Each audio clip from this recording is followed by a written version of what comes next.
और सीधे आपको पटना लिए चलते हैं, जहां डोमिसाइल पर सरकार की सफाई को लेकर मुख्य सचिव आमिर सुहानी की प्रेस कॉन्फ्रेंस हो रही है। बिहार सरकार ने नियमावली में संशोधन किया है और किसी भी उम्मीदवार को जो शिक्षक के रूप में बिहार लोक सेवा आयोग से चयनित होना चाहता है, उस उम्मीदवार के बिहार राज्य का अस्थायी निवासी होने की शर्त को हटाया गया है।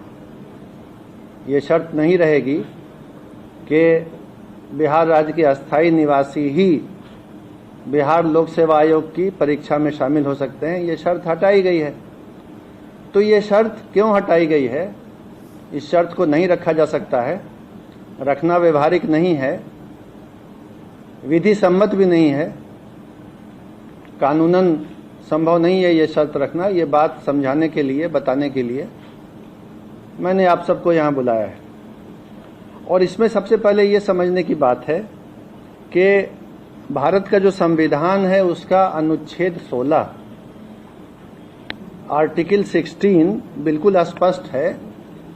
आर्टिकल 16 का सब आर्टिकल 2, सब क्लॉज 2, वो ये कहता है, मैं पढ़ के सुना देता हूं। राज्य के अधीन किसी नियोजन या पद के संबंध में केवल धर्म, मूल वंश, जाति, लिंग, उद्भाव, जन्म स्थान, निवास, ध्यान देंगे, जन्म स्थान, निवास या इनमें से किसी के आधार पर न तो कोई नागरिक अपात्र होगा और न उससे विभेद किया जाएगा। तो भारत के संविधान का अनुच्छेद 16 ये कहता है कि जन्म स्थान और निवास के आधार पर आप किसी उम्मीदवार को अपात्र नहीं कर सकते हैं। ये नहीं कह सकते हैं कि किसी राज्य से बाहर अगर किसी का जन्म स्थान या निवास है तो वो इस चयन प्रक्रिया में पात्र होने के लिए अपात्र है, अयोग्य है। ये नहीं किया जा सकता है। अगर ऐसी कोई प्रक्रिया चलेगी तो वो गैर कानूनी भी होगी और असंवैधानिक भी होगी। इसलिए ये संविधान के अंतर्गत कानूनी बाध्यता है कि निवास के आधार पर किसी को अयोग्य न किया जाए। पूरे देश के लोग इस परीक्षा में शामिल होने के लिए पात्र हों। चयन तो मेरिट के आधार पर होना है। अब ये हम देखेंगे कि इसके पहले क्या होता रहा है।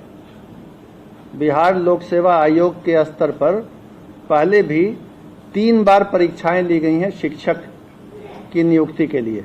वर्ष 1994 में, फिर वर्ष 1999 में और वर्ष 2000 में बिहार लोक सेवा आयोग ने इसी पद के लिए, शिक्षक के लिए परीक्षा ली थी।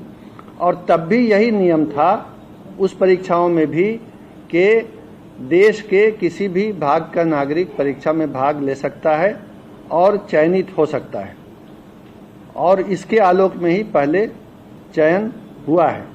ये जो नियमावली थी जिसके आधार पर 1994, 1999 और सन 2000 में परीक्षाएं हुई, ये नियमावली उसके पूर्व 1991 में ही बनी थी। उसमें स्थानीय निवासी का प्रावधान नहीं था। और इस कारण से इस बार भी जो बिहार लोक सेवा आयोग से परीक्षा होगी उसमें बिहार के निवासी होने का प्रावधान नहीं रखा जा सकता है। इससे पहले, इसके बाद जो वर्ष 2012 की नियमावली बनी थी उसमें भी जब चयन हुआ, हालांकि उसमें स्थानीय निवासी होने का प्रावधान नहीं था, लेकिन उसके बाद भी चयन हुआ तो 1,68,000 रिक्ति के विरुद्ध जो नियुक्ति हुई तो राज्य के बाहर के मात्र 3,413 अभ्यर्थी चयनित हुए। यानी 1,68,000 में सिर्फ 3,000 से कुछ अधिक राज्य से बाहर के थे और बाकी सभी जो थे वो राज्य के अंदर के थे। तो इससे ये पता चला कि अगर ये नियम रखा भी जाता है कि राज्य से बाहर के अभ्यर्थी पात्र होंगे तो उनकी किसी भी संख्या में, अधिक संख्या में, या जिसको अंग्रेजी में सिग्निफिकेंट नंबर कहते हैं, किसी विशेष संख्या में चयनित होने की संभावना बहुत कम है। ये बात भी शिक्षा विभाग ने पता कर ली है। अन्य राज्यों में, पड़ोसी राज्य सहित, उत्तर प्रदेश सहित किसी भी राज्य में अभी तक ऐसे किसी नियम की जानकारी नहीं मिली है जिसमें उसी राज्य के व्यक्ति पात्र हों, दूसरे राज्य के पात्र नहीं हों। ऐसी बात नहीं है। इस नियम के अंतर्गत बिहार के भी जो निवासी हैं वो उन राज्यों में पात्र हैं, अन्य राज्यों के निवासी भी उन राज्यों में पात्र हैं। अन्य राज्यों में भी यही स्थिति है कि स्थानीय राज्य का निवासी होने की शर्त नहीं है। इसके अलावा ये बात भी विचारणीय है कि 50% रिक्तियां आरक्षित रहती हैं।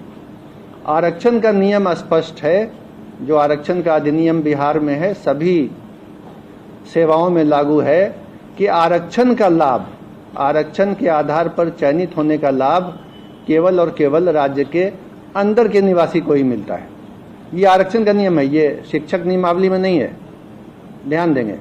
तो ऐसे भी चूंकि आरक्षण में ये नियम है और इस बार भी लागू होगा कि बिहार राज्य के अंदर के जो लोग हैं उन्हीं को आरक्षण का लाभ मिलेगा, तो 50% रिक्तियों पर तो आरक्षण के कारण बिहार के ही लोग चयनित होंगे। और बाकी पर जैसा मैंने बताया, पिछली बार का भी अनुभव है कि बहुत ही नाम मात्र को ही बाहर के लोग चयनित होते हैं। स्थानीय निवासियों को कोई उससे विशेष घाटा या नुकसान नहीं होता है। और अंत में ये बात समझने की है कि जिस तरह हम लोगों ने ओपन किया है कि देश का कोई भी नागरिक यहाँ अप्लाई कर सकता है, यही दूसरे राज्यों में भी है। तो अगर विभिन्न राज्य इस तरह के नियम बनाने लगेंगे, हालांकि वो विधि सम्मत नहीं होगा, लेकिन अगर बनाने लगेंगे कि उसी राज्य के लोग अप्लाई करें, तो जाहिर है बिहार के भी जो युवक हैं, युवतियां हैं, जो अभ्यर्थी हैं, जो दूसरे राज्यों में नौकरी के लिए अप्लाई कर रहे हैं, चयनित हो रहे हैं, काम कर रहे हैं, उनके भी अवसर समाप्त हो जाएंगे। तो इसमें तो बिहार का भी घाटा है। अगर देखा देखी सभी राज्यों ने ये करना शुरू किया तो अवसर कम हो जाएंगे बिहार के अभ्यर्थियों के लिए भी। तो कुल मिला के ये किसी के हित में भी नहीं होगा।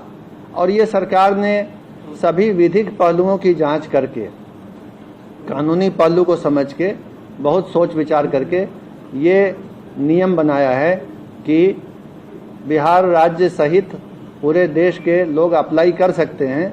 हालांकि संभावना यही है कि अधिकांश या लगभग सभी बिहार राज्य के ही अभ्यर्थी होंगे और चयनित भी वही होंगे। अगर बाहर के होते हैं तो संभावना है कि बहुत कम संख्या में नाम मात्र को ही चयनित होंगे, और उससे बिहार के वासियों के हित पर कोई भी कमी नहीं आएगी, कोई क्षति नहीं होगी। और ऐसे तो आप समझ ही सकते हैं कि बिहार लोक सेवा आयोग के माध्यम से मेरिट के आधार पर अच्छे शिक्षकों का चयन होगा, जिससे राज्य की शिक्षा व्यवस्था पहले से भी और बेहतर हो जाएगी। और इसी परिणाम की ओर राज्य सरकार अग्रसर है और बिहार लोक सेवा आयोग के माध्यम से यह चयन होने जा रहा है। तो इन्हीं बिंदुओं पर स्थिति स्पष्ट करने के लिए मैंने आप सबको बुलाया है, और उम्मीद करता हूं कि मैं अपनी बात को आपके सामने स्पष्ट रूप से रखने के लिए सफल रहा हूं। धन्यवाद। सर, आप भी मानते हैं कि बिहार में साइंस और मैथ के जो जानकार युवा हैं, चाहे शिक्षक है वो कम, इस चीज को आप भी मानते हैं? नहीं, ऐसा मैं नहीं मानता। बिहार के हर स्कूल में, हर इंटर कॉलेज में, हर कॉलेज में साइंस और मैथ की पढ़ाई है। बिहार के युवा साइंस और मैथ में राज्य में अग्रणी, देश में अग्रणी हैं। IIT की परीक्षा में, NIT की परीक्षा में, मेडिकल की परीक्षा में उच्च रैंक लाते हैं। बड़ी संख्या में बिहार के छात्र साइंस और मैथ स्कूल में पढ़ने के बाद, कॉलेज में पढ़ने के बाद इंजीनियर, डॉक्टर, सिविल सर्वेंट बनते हैं। ये धारणा बिल्कुल गलत है कि बिहार में मैथ और साइंस की पढ़ाई या जानकार अभ्यर्थियों की कमी है, ऐसा बिल्कुल नहीं है।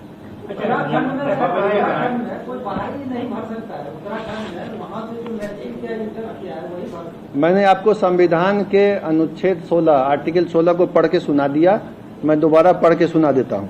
राज्य के अधीन किसी नियोजन या पद के संबंध में केवल धर्म, मूलवंश आदि, आगे लिखते हैं, निवास या जन्म स्थान या इनमें से किसी के आधार पर न तो कोई नागरिक अपात्र होगा और न उससे विभेद किया जाएगा। यही आपके इस प्रश्न का उत्तर है। आप भी संविधान का आर्टिकल 16 पढ़ लें।